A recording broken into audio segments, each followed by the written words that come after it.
ikaw. Kung saan-saan na ako umikot. Umikot ako kasi kala ko yung Vietnamese na nagtitinda ng mais na puti. Nandito na doon sa bus stop. Ano naman? Akala ko pag linggo maaga siya. Ang tsaga kong mag-ikot-ikot para yun. Ang haba ng nilakad ko tapos tsaga pa akong nag-ikot-ikot dito sa hapo. Sa kagustuhan mo lang na makabili ka ng ililing tamong mais.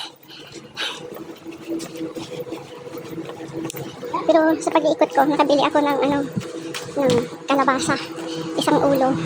Pag bibilhin mo sa sa iba, sa second hand. Sa second hand na nagtitinda ng kalabasa, 150 na.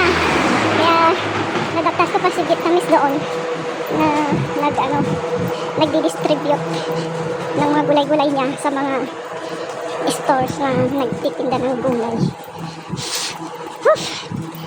Medyo maano pa, parang baby pa yung kalabasa niya, sana maligat. Ay, nagugutom ako. Pero sa totoo lang, tinitis ko yung gutom ko kasi para tipid. Imbis na yung pambili na nakaili ko, ibili mo talaga ng gulay para marami akong stock. Pupunta ako sa isang kaibigan kasi mangi-istorbo ako sa isang kaibigan. Puntahan ko sila kung saan sila nakatira. Ay, naku po, baka may mahingi akong dahon ng ampalaya doon. Pangsagpaw ng kalabasa. Bye!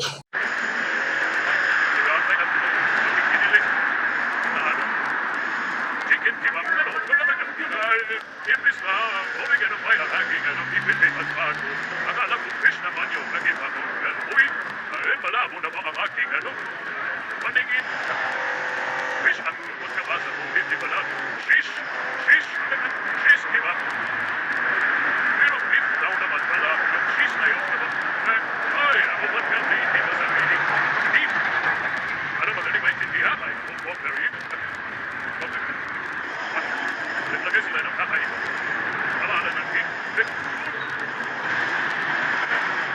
Parang siguro, kung honest mo, ano ba yan yung fish? Tikman ka natin, ano yung fish? Minutes na bumagkakay, siguro dito, ha? Naging puti na lang walang boss, ay wala pa ng manager. Kaya ka maaal ako sa tataka. Kinipip